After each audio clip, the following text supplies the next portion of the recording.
IT sector में record hiring को लेकर भी हमने रिपोर्ट देखी है। ये देश में डिजिटाइजेशन और डिमांड की ग्रोथ का ही परिणाम है। ऐसे में अब हमारा प्रयास होना चाहिए कि हम इन नए अवसरों का उपयोग करते हुए अपने लक्ष्यों की तरफ दो गुनी गति से बढ़े।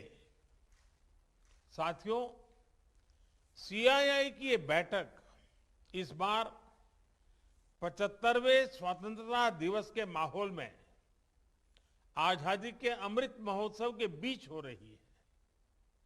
ये बहुत बड़ा अवसर है भारतीय उद्योग जगत के नए संकल्पों के लिए, नए लक्ष्यों के लिए। आत्मनिर्भर भारत अभियान की सफलता का बहुत बड़ा दायित्व भारतीय उद्योगों पर है और मैं आप लोगों से कहना चाहता हूं कि सरकार आपके साथ है, आपके हर प्रयास के साथ है। आज देश में विकास के प्रति जो वातावरण बना है, अपने सामर्थ्य के प्रति जो विश्वास बना है, भारतीय उद्योग जगत को उसका पूरा लाभ उठाना चाहिए। बीते वर्षों में भारत में जो बदलाव आए हैं, चाहे सरकार की सोच और अप्रोच में हो, सरकारी व्यवस्थाओं के काम करने के तरीके में हो, वो आप सब स्वयं अनुभव कर रहे हैं, देख रहे हैं, महसूस कर रहे हैं। आज का नया भारत नई दुनिया के साथ चलने के लिए तैयार है, तत्पर है। जो भारत कभी विदेशी निवेश से आशंकित था, आज वो हर प्रकार के निवेश का स्वागत कर रहा है। जिस भारत की टैक्स से जुड़ी नीतियों से कभी निवेशकों में निराशा फैल जाती थी, आज उसी भारत में दुनिया का सबसे कॉम्पिटिटिव कॉर्पोरेट टैक्स है और फेसलेस टैक्स सिस्टम भी है। जिस भारत में दस्तावेजों में, कागजों में, कानूनों में उलझाना ब्यूरोक्रेसी की पहचान माना जाता था, वहीं आज ease of doing business rank में बड़ी छलांग लगा रहा है। जहां सालों तक श्रमिकों को, उद्योगों को सैकड़ों कानूनों के जाल में उलझाए रखा गया, वहीं आज दर्जनों श्रम कानून 4 लेबर कोड्स में समा चुके हैं। जहां कभी कृषि को सिर्फ गुजारे का माध्यम माना जाता था, वहीं अब कृषि में ऐतिहासिक रिफॉर्म्स के जरिए भारतीय किसानों के देश विदेश के मार्केट से सीधे जोड़ने का प्रयास हो रहा है। इन्हीं सब प्रयासों का नतीजा है कि आज भारत में रिकॉर्ड एफडीआई भी आ रहा है और एफपीआई में भी नए रिकॉर्ड बन रहे हैं। आज देश का फॉरेक्स रिजर्व यह भी ऑल टाइम हाई लेवल पर पहुंचा हुआ है। साथियों, नए भारत का थॉट प्रोसेस क्या है, उसका एक उदाहरण मैं आपको देना चाहता हूं। एक समय था जब हमें लगता था कि जो कुछ भी विदेशी है वही बेहतर है। इस साइकोलॉजी का परिणाम क्या हुआ, ये आप जैसे इंडस्ट्री के दिग्गज भली भांति समझते हैं। हमारे अपने ब्रांड भी जो हमने सालों की मेहनत के बाद खड़े किए थे, उनको विदेशी नामों से ही प्रचारित किया जाता था। आज स्थिति तेजी से बदल रही है। आज देशवासियों की भावना भारत में बने प्रोडक्ट्स के साथ है।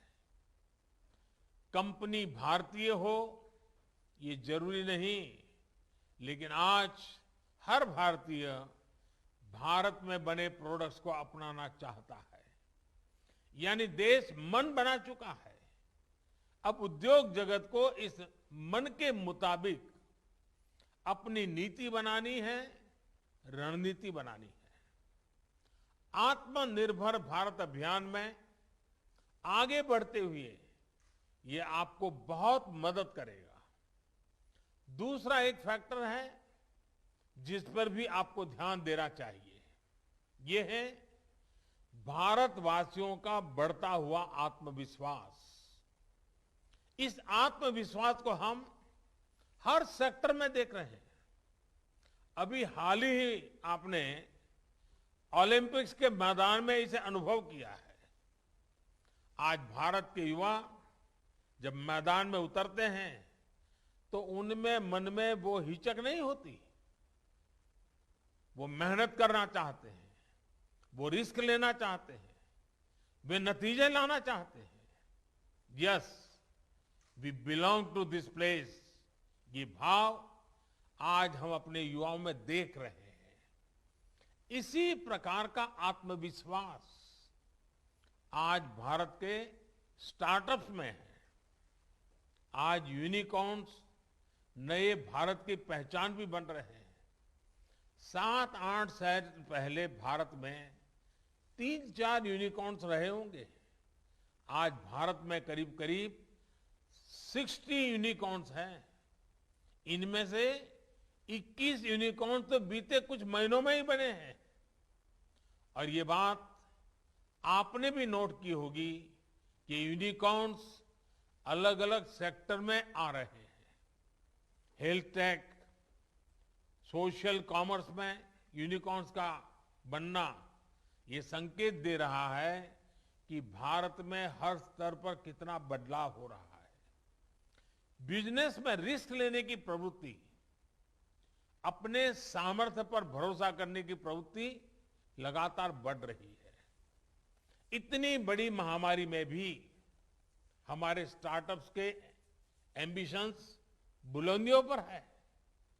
इन्वेस्टर की ओर से भी इंडियन स्टार्टअप्स के लिए रिकॉर्ड रिस्पांस देखने को मिला है।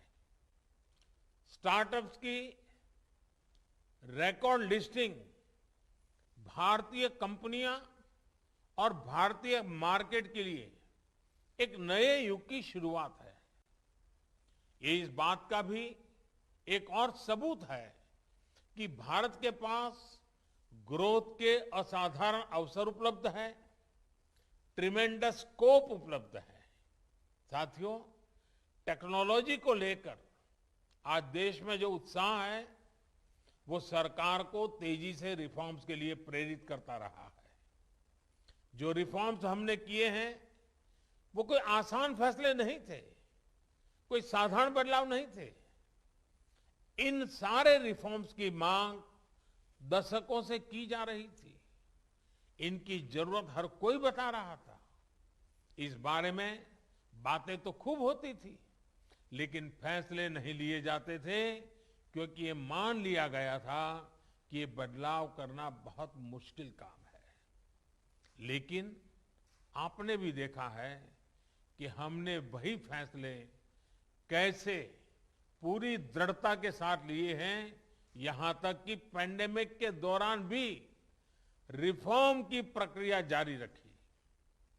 और आप ये भी देख रहे हैं कि देश कैसे इन फैसलों के साथ खड़ा हुआ है। जैसे कॉमर्शियल कोल माइनिंग की शुरुआत की गई है, पार्टिसिपेशन को खुलकर जा रहा है। डिफेंस सेक्टर में बड़े बड़े रिफॉर्म्स की शुरुआत की गई है। स्पेस और एटॉमिक सेक्टर जैसे एरियाज को प्राइवेट सेक्टर के लिए खोला गया है। आज नॉन स्ट्रेटेजिक के साथ साथ स्ट्रेटेजिक सेक्टर में भी प्राइवेट प्लेयर्स को अवसर दिया जा रहा है। सरकार के नियंत्रण को कम किया जा रहा है। ये सब मुश्किल फैसले आज मुमकिन हो रहे हैं क्योंकि देश अपने प्राइवेट सेक्टर पर, आप सभी पर भरोसा करता है। जैसे जैसे इन एरियाज में हमारी कंपनियां सक्रिय होगी, इनमें संभावनाओं का विस्तार होगा। हमारे युवाओं को ज्यादा से ज्यादा अवसर मिलेंगे। इनोवेशंस का एक नया दौर शुरू होगा। साथियों, हमारी इंडस्ट्री पर देश के विश्वास का ही नतीजा है कि आज ईज ऑफ डूइंग बिजनेस बढ़ रहा है और ईज ऑफ लिविंग में इजाफा हो रहा है। कंपनीज एक्ट में किए गए बदलाव इसका बहुत बड़ा उदाहरण है। आज ऐसे कितने ही प्रावधानों को डीक्रिमिनलाइज किया जा रहा है जो कभी हमारे उद्यमियों के लिए सरदर्द से कम नहीं थे। इसी तरह एमएसएमई सेक्टर को भी प्रोत्साहित करने के लिए कई कदम उठाए गए हैं जो उन्हें सीमित करने वाली मजबूरियों से मुक्त करेंगे। स्टेट लेवल रिफॉर्म्स पर भी आज विशेष ध्यान दिया जा रहा है। राज्यों को भी भागीदार बनाया गया है और उन्हें एडिशनल स्पेंडिंग फैसिलिटी दी जा रही है। मेक इन इंडिया के साथ साथ एम्प्लॉयमेंट और एक्सपोर्ट को गति देने के लिए देश ने प्रभावी पीएलआई स्कीम भी शुरू की है। ये सभी रिफॉर्म्स आज इसलिए हो रहे हैं क्योंकि आज देश में जो सरकार है वो रिफॉर्म्स कंपल्सन में नहीं कर रही है, बल्कि रिफॉर्म्स हमारे लिए कन्विक्शन का विषय है। आज भी हमारी रिफॉर्म्स की स्पीड बनी हुई है। अभी पार्लियामेंट के इसी सेशन में ऐसे कई बिल्स पास हुए हैं और गति देंगे। The factoring regulation amendment bill छोटे व्यापारों को क्रेडिट हासिल करने में मदद करेगा। Deposit insurance and credit guarantee corporation amendment bill small depositors के अधिकार की रक्षा करेगा। अभी हाल में हमने अतीत की गलतियों को सुधारते हुए रिट्रोस्पेक्टिव टैक्सेशन को भी समाप्त करने का निर्णय लिया है। इस तरह से सराहना हो रही है। मुझे विश्वास है इससे इंडस्ट्री और मजबूत होगा। साथ जो राष्ट्र हित में बड़े से बड़ा रिस्क उठाने के लिए तैयार है, इतने सालों तक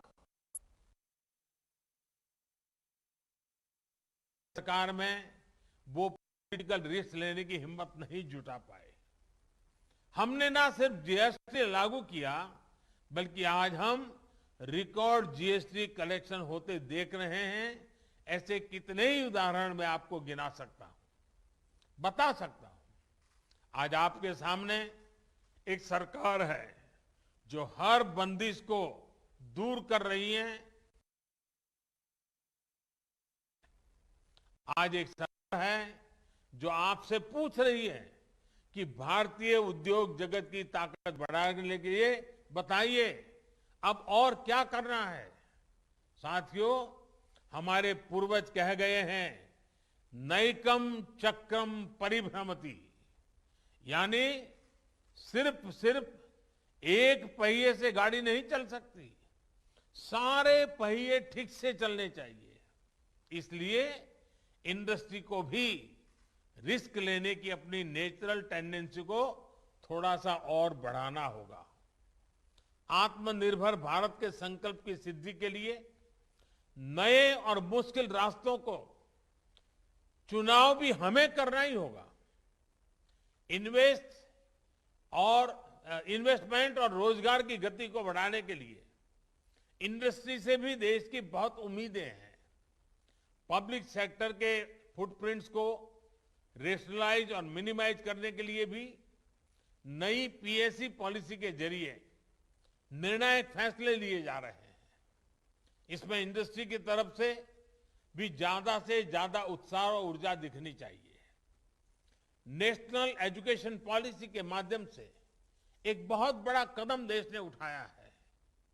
इसमें स्कूल स्किल से लेकर रिसर्च तक का एक नया इकोसिस्टम तैयार करने का भरपूर रोडमैप है। इसमें भी इंडस्ट्री की एक सक्रिय भूमिका बहुत जरूरी है। विशेष रूप से रिसर्च एंड डेवलपमेंट पर बहुत गंभीरता से काम करना है। इस पर हमारा इन्वेस्टमेंट हमें कई गुना बढ़ाना होगा और ये सिर्फ सरकारी प्रयास है। इस लक्ष्य की प्राप्ति के लिए हमें अपनी पार्टनरशिप को मजबूत करना है।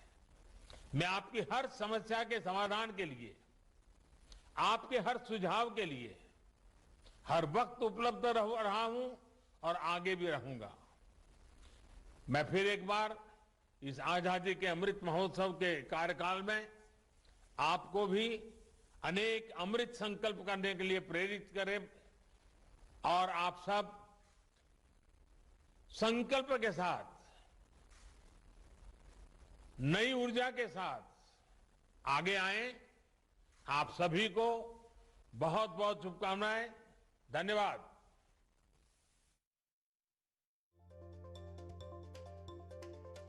प्रधानमंत्री मोदी का संबोधन आप सुन रहे थे। पीएम ने कहा है कि भारत में बने प्रोडक्ट्स का जो महत्व है आज बढ़ गया है।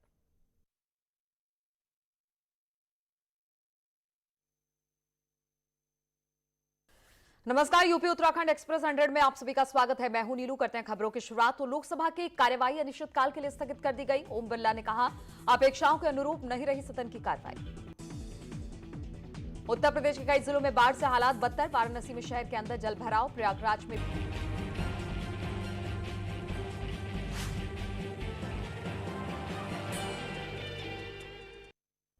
बड़ी खबर आ रही है। यूपी में शनिवार का लॉकडाउन खत्म कर दिया गया है। तो ये बड़ी खबर अब आपको बता रहे हैं। इस वक्त की जो वीकेंड लॉकडाउन लगता था यूपी में हर हफ्ते, उसमें से शनिवार का लॉकडाउन खत्म किया गया है। अब सिर्फ रविवार यानी एक दिन लॉकडाउन रहेगा, जो रात 10 बजे से लगता है और सुबह 6 बजे तक रहता है। तो ये बड़ी खबर अब आपको बता रहे हैं। और आपके अपने चैनल न्यूज 18 ने कल ही सूत्रों के हवाले से ये जानकारी दी थी कि वीकेंड लॉकडाउन खत्म हो सकता है। शनिवार का फिलहाल लॉकडाउन खत्म किया गया है। अब सिर्फ एक दिन यानी रविवार को लॉकडाउन रहेगा। और मेरे सहयोगी जुड़ गए हैं। अजीत, और क्या जानकारी?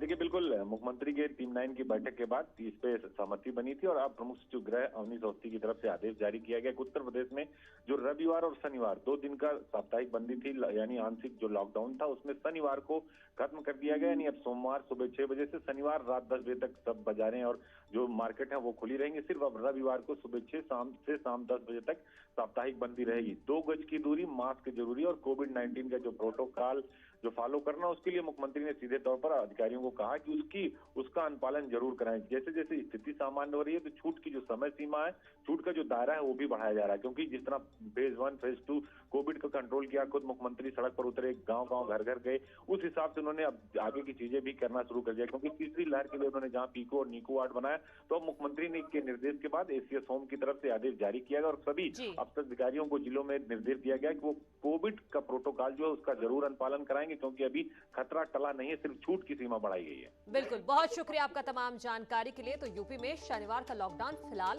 खत्म कर दिया गया है।